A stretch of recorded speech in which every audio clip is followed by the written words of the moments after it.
Admiral Krelnuk stared at the holographic display with the kind of desperation that made his three eyes twitch in sequence. The red dots representing Vexter battlecruisers were spreading across the galaxy like some sort of cosmic rash, and frankly, the Galactic Council was out of options, dignity, and decent coffee.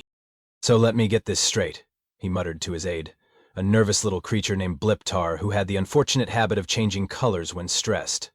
Right now, Bliptar was cycling through every shade of anxiety known to science. We've exhausted the warrior races of 17 different star systems.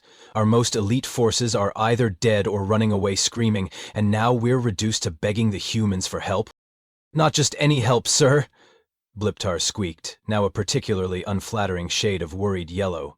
We specifically requested their weakest soldier. Someone expendable. You know, cannon fodder. Krelnox nodded grimly. It made perfect military sense. Send in the weakest human first to gauge Vexar capabilities. When the poor schmuck inevitably got vaporized, at least they'd have some tactical data to work with. It was cold, calculating, and absolutely necessary for the survival of galactic civilization.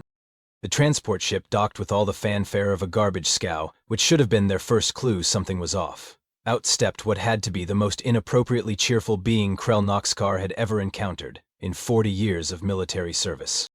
Good morning, everyone. The human bounced out of the airlock like he was attending a birthday party instead of a war council. I'm Corporal Danny Murphy, Earth Medical Corps, and I am absolutely delighted to be here. Krelnox's aide whispered frantically, Sir, there must be some mistake. This one doesn't look weak at all. He's practically glowing with, is that happiness? Denny Murphy was indeed practically glowing, mostly because he'd apparently decided that military dress code was more of a suggestion. His uniform was regulation, sure, but covered in so many medical patches and equipment pouches that he looked like a walking pharmacy. The massive red cross on his helmet was so bright it could probably be seen from orbit. Now, I know what you're all thinking, Danny continued, seemingly oblivious to the confused stares of every alien in the docking bay. You asked for Earth's weakest soldier, and here I am. I've never fired a shot in anger, never thrown a punch in combat, and my kill count is a perfect 0. Exactly what you ordered. Admiral Krelnox felt his primary stomach dropping into his secondary stomach.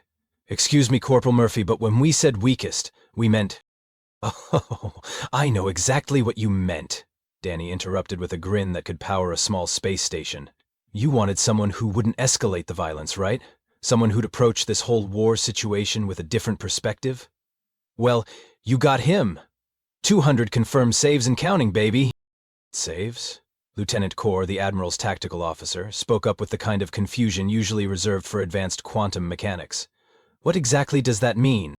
Denny's grin somehow got even brighter, which several aliens had previously thought was physically impossible. Oh, that's my specialty. I save people. All kinds of people. Our people, their people, people who are shooting at me, people who probably should be shooting at me but are too polite to start. I'm what you might call an equal opportunity lifesaver. The docking bay fell silent except for the sound of Bliptar cycling through colors so fast he was starting to strobe. Let me see if I understand this correctly, Admiral Krelnox said slowly, the way one might address a small child or an unexploded bomb. Earth sent us a soldier whose primary skill is keeping the enemy alive? Well, when you put it like that, it sounds counterproductive, Danny laughed, completely missing the point. But trust me, it works. You'd be amazed how confused people get when someone they're trying to kill starts trying to save their life instead. Really throws off their whole battle rhythm. Captain Vexai, who had been quietly having what appeared to be an existential crisis in the corner, finally spoke up. This is insane. We're fighting a war against the most ruthless empire in the galaxy, and Earth sends us someone whose weapon of choice is... What, bandages?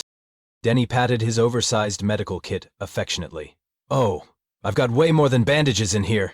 Surgical lasers, plasma coagulators, emergency surgery equipment, stimulants, sedatives, and my personal favorite, a portable defibrillator that can restart a heart from 50 meters away. You'd be surprised how versatile medical equipment can be in the right hands. The way he said it, with that innocent smile and cheerful tone, somehow made it sound more terrifying than if he'd been describing weapons of mass destruction. Right, Admiral Krelnox said faintly. And Earth's military command thought you were the best choice for this mission because I am the weakest soldier they have, Danny replied happily. I mean, what could be weaker than someone who refuses to kill anybody? I'm basically defenseless.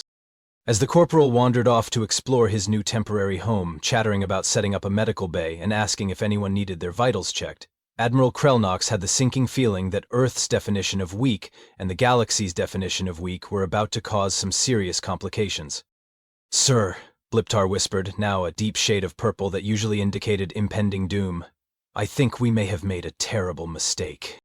"Oh, I'm absolutely certain we have," Krelnox replied, watching Danny Murphy disappear down a corridor while humming what sounded suspiciously like a funeral march. "The question is whether it's our mistake or theirs." Day 1 of Danny Murphy's deployment aboard the GCS Retribution started at 500 hours, with what Admiral Krelnox would later describe in his official report as the most unsettling wake-up call in recorded military history. "Good morning, crew of the Retribution," Danny's voice echoed through the ship's communications system with the enthusiasm of a children's show host. "This is your new resident medic, reminding everyone to stay hydrated, get plenty of sleep, and remember that proper posture prevents lower back pain. Also, if anyone needs their blood pressure checked, I'll be in what used to be Storage Bay 7 but is now the ship's new medical facility." Captain Vexai, who had been enjoying a peaceful moment of prebatal meditation, nearly fell out of his command chair. "He did what to Storage Bay 7? Lieutenant Kor consulted his tablet with the grim efficiency of someone reading an obituary. "According to the overnight logs, sir, Corporal Murphy requisitioned 17 different compartments, rerouted power to 14 different medical devices, and somehow convinced Engineer Piplo to help him install what he's calling a trauma bay with mood lighting." "Mood lighting," Captain Vexai repeated flatly. "In a war zone. He said it helps patients feel more comfortable during emergency surgery," Kure continued, his voice getting higher with each word. "He also installed speakers that play something called smooth jazz, because it reduces surgical stress."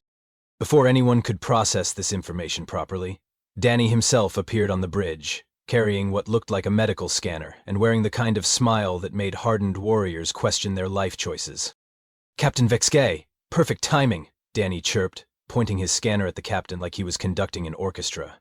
"Your stress hormones are through the roof, your secondary heart is beating irregularly, and when's the last time you had a proper physical? I'm reading some concerning data here." "I am preparing for battle against the most dangerous enemy in the galaxy," Vexai growled. "Of course my stress hormones are elevated."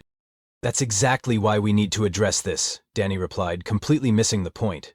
"Combat effectiveness drops by 37% when stress hormones exceed optimal levels. Here, try this breathing exercise I learned from a Zen master on Kepler 422b. What followed was the surreal sight of Danny Murphy attempting to guide the bridge crew through meditation techniques, while enemy ships appeared on the long-range sensors.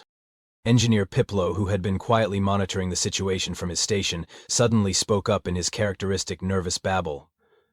Corporal Murphy, sir, not to interrupt the relaxation session, but we've got 17 Vexstar scout ships approaching, and they're not coming to check our cholesterol levels."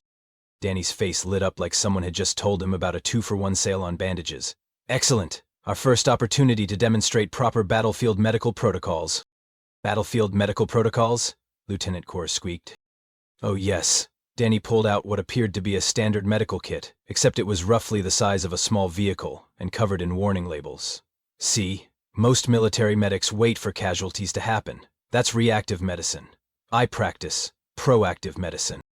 Admiral Krelnox, who had arrived just in time to witness this conversation, felt his third eye begin twitching again. "Corporal, what exactly does proactive battlefield medicine involve?" "Well, Admiral, I'm glad you asked," Danny began, unpacking his kit with the enthusiasm of a child on Christmas morning. "Instead of waiting for people to get hurt, we prevent them from getting hurt in the first place. For example, did you know that most starship injuries occur because crew members don't stretch properly before combat?" The bridge fell silent except for the sound of approaching enemy vessels and what might have been Lieutenant Kor quietly whimpering. "He wants us to stretch," Captain Vexai said slowly. "Before battle, he wants the crew to stretch. Dynamic stretching increases flexibility by up to 40% and reduces injury risk by 60%, Danny confirmed cheerfully. "I've also prepared individual vitamin supplements for each crew member based on their species' nutritional requirements." "Did you know that Zephyrin warriors perform significantly better when their iron levels are optimized?" Engineer Piplo, who happened to be Zephyrian, perked up despite himself. "Actually, that's scientifically accurate. How did you—" "Medical school," Danny beamed. Plus, I did my thesis on multi-species combat physiology. Fascinating stuff. For instance, Captain Vexai, your people's combat effectiveness increases by 23% in slightly higher oxygen environments. I took the liberty of adjusting the atmospheric controls in all combat areas. Captain Vexai blinked in surprise. You? That's actually... How could you possibly know that? Research, Danny replied happily. If I'm going to keep everyone alive, I need to understand exactly how everyone works. Speaking of which, Lieutenant Core, you haven't eaten in 14 hours. Your people's cognitive function drops significantly during extended fasting periods. Here, he tossed what appeared to be a nutrition bar to the bewildered lieutenant, who caught it reflexively.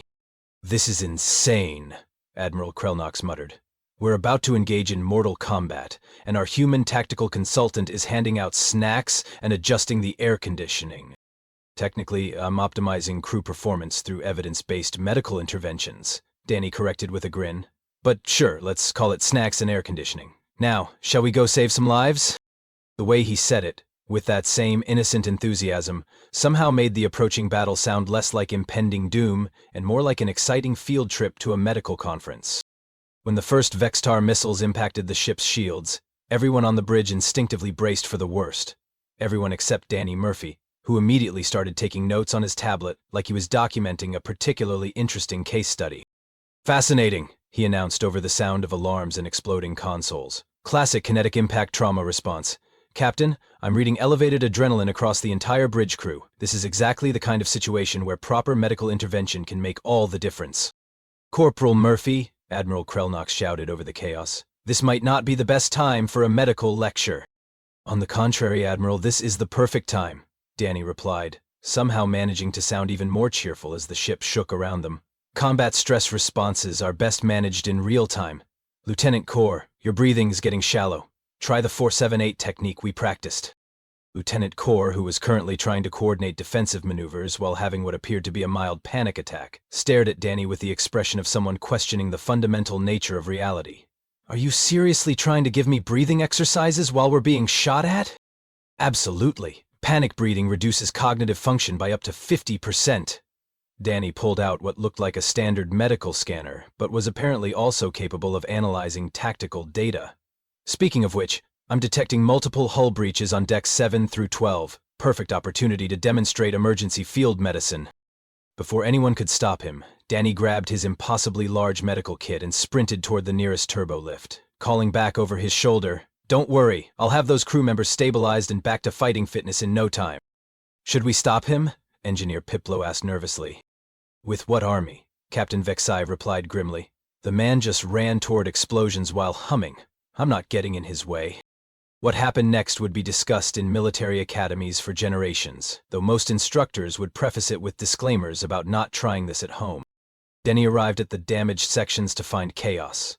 Hull breaches, injured crew members, and the kind of structural damage that usually meant you started writing farewell letters. Instead of the expected scene of a medic trying to triage the wounded, however, the bridge crew watched in amazement through the security feeds as Danny somehow turned disaster management into performance art. "Okay, everyone, I need you to listen carefully." Danny's voice came through the comm system with the kind of calm authority usually reserved for experienced surgeons. "First priority is stopping the bleeding. Second priority is structural integrity. Third priority is getting everyone back to their stations." "Corporal," came a weak voice from one of the injured crew members. "The hull breach is getting bigger. Shouldn't we evacuate this section?" "Evacuate?" Danny's laugh was audible across 3 decks. "My friend, we're not evacuating anywhere. We're going to fix this hull breach, using basic medical principles and a lot of improvised engineering." What followed was a masterclass in what happened when someone with extensive medical training decided that spaceships were just really complicated patients. Danny used surgical lasers to weld hull breaches, medical-grade sealants to stop atmospheric leaks, and somehow convinced his portable defibrillator to restart a damaged power coupling. "This is impossible," Admiral Krelnox muttered, watching the feeds. "He's treating the ship like it's a living organism." "Sir," Lieutenant Core reported, his voice filled with the kind of awe usually reserved for religious experiences. "Structural integrity in the damaged sections is actually improving. He's not just patching the holes, he's somehow making the ship stronger than it was before." But the real show started when Danny encountered his first Vextar boarding party. The enemy soldiers had breached the ship through one of the damaged sections. expecting to find panicked crew members and easy targets. Instead, they found one human in a medical uniform, standing in the middle of the corridor, with his hands clasped behind his back, and a smile that could have powered a small sun. "Good evening, gentlemen," Danny called out cheerfully. "I'm Corporal Murphy, ship's medical officer. I couldn't help but notice you've sustained some injuries during your boarding action. That plasma burn on your leader's left arm looks particularly nasty."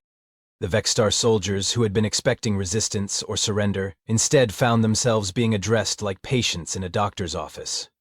Their squad leader, a particularly fierce-looking warrior with ceremonial scars and enough weaponry to level a city block, stared at Danny with complete bewilderment.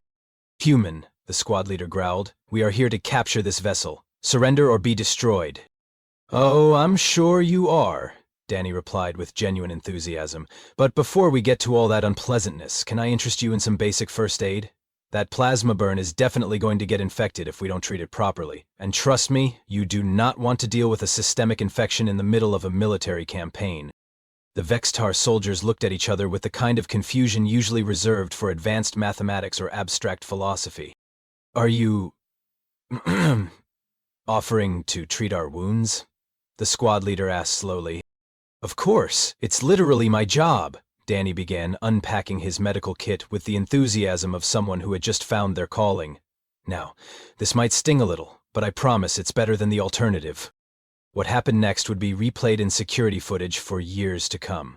Danny Murphy, Earth's allegedly weakest soldier, somehow managed to disarm an entire Vextar boarding party not through violence, but through the simple expedient of being so aggressively helpful that they completely forgot why they were there.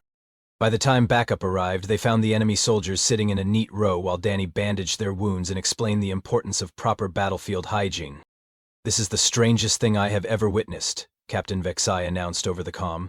He's actually treating them." "Not just treating them, sir," came Danny's cheerful voice through the speakers. "I'm also explaining how their weapons systems work. Did you know that Vextar plasma rifles have a critical design flaw that makes them prone to overheating? I've been showing them how to modify the cooling systems for better efficiency." The bridge fell silent except for the sound of Admiral Krelnock's three eyes twitching in perfect synchronization. "He's helping the enemy improve their weapons," Lieutenant Kor said faintly. "While treating their injuries," Engineer Piplo added. "During a battle," Captain Vexai concluded. "I think," Admiral Krelnock said slowly, "we may need to revise our understanding of what Earth considers weakness." 3 hours after the boarding incident, which was now being referred to in official reports as the most polite military engagement in recorded history, Danny Murphy made a decision that would either end the war or get him court-martialed. Possibly both. "I'm going over there," he announced to the bridge crew, pointing at the massive Vextar dreadnought that had been pummeling their shields for the better part of an hour. Admiral Krelnock looked up from his tactical display with the expression of someone who had just been told that gravity was optional. "I'm sorry, Corporal, did you just say you want to board an enemy warship?" "Not want to, Admiral. Need to." Danny was already suiting up in what appeared to be a standard EVA suit, except it had been modified with so many medical sensors and emergency equipment pouches that it looked like a pharmacy had mated with a spacesuit. "I've been monitoring their ship's biosignatures, and they've got at least 40 crew members in critical condition from our return fire. Basic medical ethics require that I render aid." "Basic medical ethics," Captain Vexai repeated slowly, "require you to help the people who are currently trying to kill us." "Well, when you put it like that, it sounds counterproductive," Danny replied with his trademark grin. "But consider the tactical advantages: intelligence gathering, potential diplomatic contact, and the opportunity to demonstrate superior human medical technology. Plus, their wounded crew members aren't exactly going to be shooting at us while they're unconscious, are they?" Lieutenant Kor consulted his tablet with the grim efficiency of someone reading his own obituary. "Sir, he's not wrong about the tactical intelligence, and technically, rendering medical aid to enemy combatants is protected under 17 different galactic conventions." "Protected, yes," Admiral Krelnock muttered. "Advisable, that's a completely different question." But Danny was already heading for the shuttle bay, his medical kit bouncing cheerfully behind him like an enthusiastic puppy. "Don't worry, everyone. I'll be back before you know it, and hopefully with some new friends." 20 minutes later, Danny Murphy became the first human in galactic history to request permission to board an enemy warship for medical purposes. The Vextar response was, unsurprisingly, somewhat confused. "Unknown human vessel. came the gravelly voice of what was presumably the Vextar commander. "Explain your intentions, or be destroyed." "Good afternoon." Danny's cheerful voice cut through the static like a lighthouse beam through fog. "This is Corporal Danny Murphy of the Earth Medical Corps. I'm requesting permission to come aboard and provide emergency medical assistance to your wounded crew members. I've got surgical supplies, pain medication, and a really impressive portable X-ray machine." The comm channel fell silent for so long that everyone on the Retribution assumed Danny had been vaporized. Then, finally, came the most bewildered response in military history. "You want to help our wounded?" "Absolutely, it's what I do," Danny replied with the enthusiasm of someone discussing their favorite hobby. "I've got my medical scanner data showing at least 40 crew members in various states of trauma, and honestly, some of those readings are keeping me up at night. Particularly whoever's in your engineering section, that poor soul needs immediate attention for what looks like severe plasma burns and possible internal bleeding." Another long silence. Then, "Permission granted, but any aggressive action will result in immediate destruction." "Wouldn't dream of it," Danny replied cheerfully. "Aggressive action is terrible for patient outcomes." What followed was perhaps the most surreal prisoner exchange in galactic history. Except instead of prisoners, it was one overly enthusiastic medic voluntarily walking into enemy hands while carrying enough medical equipment to stock a small hospital. Commander Zarthok of the Vextar Empire was a being who had spent 30 years perfecting the art of intimidation. He stood 7 feet tall, had enough ceremonial scars to tell the story of a dozen campaigns, and possessed the kind of presence that made hardened warriors reconsider their life choices. He was completely unprepared for Danny Murphy. "So you're the infamous human medic," Zarthok growled, trying to loom menacingly over his unexpected guest. "The one who treated our boarding party." "That's me," Danny replied brightly, apparently immune to intimidation. "And you must be Commander Zarthok. I've been reading your biosignature from across the battlefield, and I have to say, I'm concerned about your stress levels. When's the last time you had a proper medical examination?" Zarthok blinked, which was not the response he was accustomed to during interrogations. What? "Your cardiovascular system is showing signs of chronic stress. Your hormone levels suggest you haven't been sleeping properly. And don't even get me started on what your diet is doing to your digestive tract." Danny began unpacking his medical kit with the efficiency of someone who had done this 1,000 times before. "Now, I know what you're thinking. Why would an enemy medic care about your health? But here's the thing. Unhealthy commanders make poor decisions, and poor decisions lead to more casualties on both sides." "Are you suggesting that I'm unfit for command?" Zarthok's voice carried the kind of dangerous edge that usually preceded someone getting thrown out of an airlock. "Oh, not at all," Danny waved dismissively while setting up what appeared to be a portable surgical suite. "I'm suggesting that you're operating at maybe 60% efficiency due to preventable health issues, and that's a tragedy for someone of your obvious tactical brilliance. Here, let me show you what I mean." Before Zarthok could object, Danny had somehow maneuvered him into a medical scanner and was reading off results like a particularly enthusiastic professor. "See this? Elevated cortisol levels indicating chronic stress. This here? Vitamin D deficiency, common problem on long-space voyages. And this reading suggests you've been ignoring some pretty significant joint pain in your left shoulder, probably an old war wound you never properly treated." Zarthok stared at the readouts in amazement. The human was right about everything, including the shoulder injury from a battle 15 years ago that still ached during long shifts. "How could you possibly know all this?" he demanded. "Medical school, battle experience, and genuine concern for sentient life," Danny replied cheerfully. "Now, about those wounded crew members of yours. I know we're technically enemies and all, but suffering is suffering, you know. Mind if I take a look at them?" And that was how Commander Zarthok, terror of the Outer Rim and scourge of 17 star systems, found himself giving a guided tour of his own medical bay to an enemy medic who kept offering helpful suggestions about proper wound care and the importance of keeping emergency supplies properly stocked.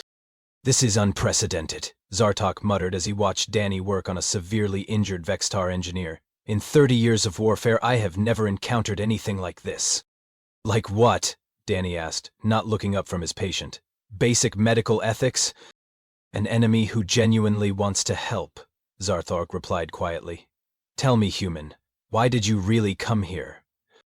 Denny paused in his work and looked up with that same innocent smile that had been confusing military personnel across 2 star systems.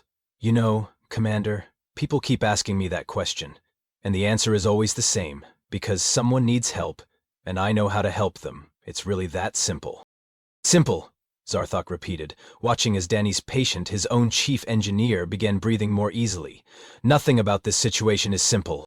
Sure it is, Danny replied cheerfully. I'm a medic. You have wounded, I fix wounded. Everything else is just politics. And honestly, politics never saved anyone's life. For the first time in 30 years, Commander Zarthok found himself completely at a loss for words. 2 hours later, Danny Murphy returned to the Retribution with what Admiral Krell Knox would later describe as the most insane battle plan in military history. Right, Danny announced to the assembled command staff, pulling up a holographic display that looked more like a medical chart than a tactical briefing. Here's what we're going to do. Instead of trying to destroy the Vexstar fleet, we're going to disable it and provide comprehensive medical support to all casualties. The silence that followed was so complete that the ship's life support system sounded like a thunderstorm. I'm sorry, Admiral Krell Knox said carefully. Did you just propose we turn a military engagement into a humanitarian mission? Exactly, Danny beamed. See, Commander Zarthok and I had a fascinating conversation about military logistics. Turns out the Vexstar Empire has been expanding so aggressively because they're desperately trying to find new medical resources. Their healthcare system is basically non-existent. Captain Vexguy made a noise that might have been laughter or might have been a nervous breakdown. So your solution is to give them healthcare? Think about it tactically, Danny continued, completely ignoring the looks of disbelief around him. What's the primary motivation for any aggressive expansion? Resource scarcity. What's their most scarce resource? Medical care. What do we have in abundance? Medical technology. It's basic supply and demand. Lieutenant Kor consulted his tablet with trembling hands. Corporal Murphy, even if your analysis is correct, how exactly do you propose we disable an entire battle fleet without destroying it? Denny's grin reached truly dangerous levels. I'm glad you asked. See those 200 confirmed saves I mentioned? Turns out about 60 of them were enemy combatants who refused to fight me again after I treated their injuries. Word gets around in military circles when someone keeps saving your life instead of taking it. And you think this will work on a fleet-wide scale? Admiral Krell Knox asked weakly. Already tested it, Danny replied cheerfully. Commander Zarthok just ordered his entire fleet to stand down for what he's calling emergency medical evaluation. Apparently, when you show someone how much better their crew could be functioning with proper medical care, tactical priorities start to shift. Engineer Piplo, who had been quietly monitoring communications, suddenly perked up. Sir, I'm receiving signals from 17 Vexstar vessels requesting medical assistance. They're actually asking for help. You see? Danny clapped his hands together with satisfaction. Sometimes, the best way to win a war is to make everyone too healthy and happy to want to fight it. The next 6 hours played out like a fever dream crossed with the galaxy's largest medical conference. Danny coordinated a massive humanitarian operation that turned a space battle into the most efficient field hospital in galactic history. Vexstar ships powered down their weapons to allow medical shuttles to dock. Enemy crew members who had been trying to kill each other hours earlier were now working together to stabilize casualties and share medical resources. Danny himself seemed to be everywhere at once, treating patients, training medics, and somehow convincing entire battle groups that cooperation was more effective than conquest. This is impossible, Admiral Krell Knox muttered, watching the tactical display show enemy vessels actually protecting the medical shuttles. He's turned a military engagement into a cooperative medical exercise. Sir, Lieutenant Kor reported, his voice filled with awe. I'm getting reports from across the fleet. Combat effectiveness is up 40%. Crew morale is at record highs, and apparently 3 different Vexstar commanders have requested transfers to our medical corps. He's not just treating their wounded, Captain Vexai observed, watching the feeds in fascination. He's treating their entire military philosophy like a medical condition. And somehow, it's working. The final piece of Danny's impossible strategy came when Commander Zarthok himself appeared on the main view screen, looking healthier and more relaxed than he had in decades. Admiral Krell Knox, the Vexstar commander, began. I wish to discuss terms, not of surrender, but of cooperation. Your medic has shown us something we had forgotten in our pursuit of expansion, that strength comes not from conquest, but from the health and well-being of those under your command. Denny's cheerful voice chimed in from somewhere off-screen. Plus, I've got some ideas about establishing permanent medical exchanges between our civilizations. Think of the research possibilities. Admiral Krelnox looked around at his bewildered staff, then back at the view screen, where the galaxy's most feared military commander was apparently discussing healthcare policy with Earth's allegedly weakest soldier. "I think," he said slowly, "we may need to completely rewrite the manual on military strategy." 6 months later, the former battleground had been transformed into the galaxy's first interspecies medical station, with Danny Murphy as its unlikely director. Admiral Krelnox found him in what used to be a weapons bay, now converted into a state-of-the-art surgical suite, where Vexstar and Galactic Council medics worked side by side. "So, Corporal Murphy," the Admiral began, still struggling with the concept of addressing Earth's most effective military asset, "I have to ask the obvious question. Did Earth's command know this would happen when they sent you?" Denny looked up from a medical chart and grinned that same innocent grin that had started this whole mess. "Well, Admiral, let me put it this way. Earth has been dealing with human conflict for millennia. We've learned that the most dangerous person in any war isn't the one with the biggest gun, it's the one who refuses to use it. But surely they didn't expect you to end an entire galactic war through aggressive medical intervention." "Oh, they absolutely expected it," Danny replied cheerfully. "See those 200 confirmed saves I kept mentioning? About half of them were during Earth's own conflicts. Word gets around when someone keeps pulling enemy combatants out of burning vehicles and patching them up. Eventually, people stop shooting at you and start asking for help instead." Admiral Krelnox felt that familiar three-eye twitch returning. "So, when you said you were Earth's weakest soldier, I meant it. I've never killed anyone, never fired a shot in anger, never even thrown a proper punch. But here's the thing about weakness, Admiral. Sometimes refusing to fight makes you the strongest person in the room." Commander Zarthok chose that moment to arrive, looking remarkably healthy and carrying what appeared to be medical supplies. "Denny, the new medical exchange program is exceeding all projections. 3 more star systems want to join the cooperative." "Fantastic," Danny beamed. "See, Admiral? Give people healthcare instead of warfare and suddenly everyone wants to be friends. It's not exactly rocket science." "It's more complicated than rocket science," Admiral Krelnox muttered. "Rocket science makes sense." As if summoned by the conversation, Engineer Piplo appeared with his usual nervous energy, except now he seemed excited rather than terrified. "Corporal Murphy, sir, the Vexstar engineering teams have integrated their technology with our medical systems. The new surgical bays are operational and they want to name the main facility after you." "That's very flattering, but I think the Murphy Medical Center sounds a bit too formal," Danny replied thoughtfully. "How about the Second Chance Station? After all, that's what this whole thing has been about, giving everyone a second chance." Admiral Krelnox watched the former enemies chatting like old friends and shook his head in amazement. "I still don't understand how this worked. By every military principle ever written, your approach should have been disastrous." "That's because military principles assume everyone wants to fight," Danny replied with a shrug. "But most people don't actually want to fight. They want to survive, to be healthy, to protect the people they care about. Once you address those basic needs, the fighting becomes pretty unnecessary." "And Earth knew this?" Denny's grin became almost impossibly bright. "Admiral, Earth didn't become a unified planet through conquest. We learned that the hard way. When we finally figured out that cooperation worked better than competition, everything changed. We just thought it was time to share that lesson with the galaxy. By sending one medic to a war zone. By sending one medic who refuses to let anyone die on his watch," Danny corrected. "Whether they're friend or enemy doesn't really matter when someone's bleeding out in front of you."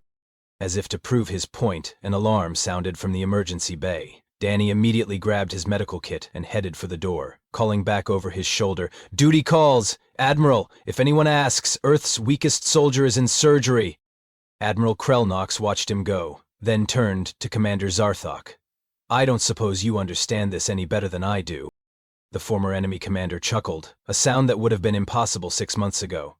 "Admiral, I stopped trying to understand Danny Murphy and started just being grateful for him. Some things in the universe are too good to analyze. You just accept them and try to learn from them." "And what have you learned?" "That sometimes the weakest person is actually the strongest," Zarthok replied thoughtfully. "And that Earth's definition of weakness might be the rest of the galaxy's definition of wisdom." In the distance, they could hear Danny's cheerful voice echoing through the medical station. "Don't worry, everyone. We'll have you patched up and feeling better in no time. Now who wants to learn about proper wound care techniques?" Admiral Krelnox sighed and reached for his comm unit. He had a report to file with Galactic Command, and somehow he doubted they were going to believe a word of it. After all, how do you explain that the galaxy's most devastating war was ended not by superior firepower or tactical brilliance, but by one human who was too stubborn to let anyone die, and too cheerful to take no for an answer?